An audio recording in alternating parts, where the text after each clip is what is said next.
ನನಗೆ 3-4 ವರ್ಷದಿಂದ ಶುಗರ್ ಇತ್ತು. ಅದ್ರ ಕಾರಣ ಪಾದ ಉರಿ, ಮಂಡಿ ನೋವು, ವೆಯ್ಟ್ ಗೇನು, ಕಣ್ಣು ಮಂಜಾಗೋದು, ತಲೆ ಸುತ್ತೋದು ಎಲ್ಲ ಆಗ್ತಾ ಇತ್ತು. ಜೊತೆಗೆ BP ಶುಗರು ಬೇರೆ ಇತ್ತು. ಎಷ್ಟೊಂದು ಪ್ರಾಡಕ್ಟ್ಗಳನ್ನ ಟ್ರೈ ಮಾಡ್ದೆ ರೀ, ಏನೂ ಪ್ರಯೋಜನ ಆಗಿಲ್ಲ. ಬರ ಎಲ್ಲ ಪ್ರಾಡಕ್ಟ್ ಟ್ರೈ ಮಾಡ್ಬಿಟ್ಟೆ ನೋಡಿ. ಒಂದು ಅಡ್ವರ್ಟೈಸ್ಮೆಂಟ್ ಇಂದ ದೀರ್ಘಾಯುಷ್ ಜಾಮೂನ್ ಸೀಡ್ಸ್ ಟೀ ತಗೊಂಡೆ ನೋಡಿ.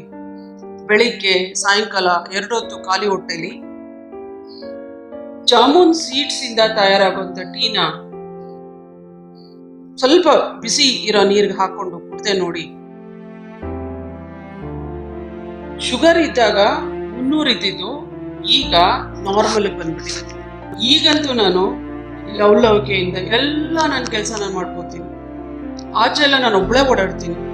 ಗಿಡಕ್ಕೆ ನೀರು ಹಾಕೋದು, ಗಾರ್ಡನ್ ಮಾಡೋದು, ಅಡುಗೆ ಮಾಡ್ಕೊಳ್ಳೋದು, ಬೇರೆಯವ್ರ ಸಹಾಯ ಇಲ್ಲದೆ ನಾನೇ ಎಲ್ಲ ಕೆಲಸಗಳು ಮಾಡ್ಕೊಳ್ಳೋದು ರೀತಿಗೆ ಬಂದಿದ್ದೀನಿ. ನಂತರ ನೀವು ಆಗ್ಬೇಕಾ?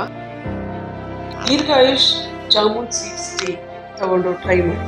ದೀರ್ಘಕಾಲ ಆರೋಗ್ಯಕ್ಕಾಗಿ ದೀರ್ಘಾಯುಷ್ ಜಾಮೂನ್ ಸೀಡ್ಸ್ ಟೀ ತಗೊಳ್ಳಿ.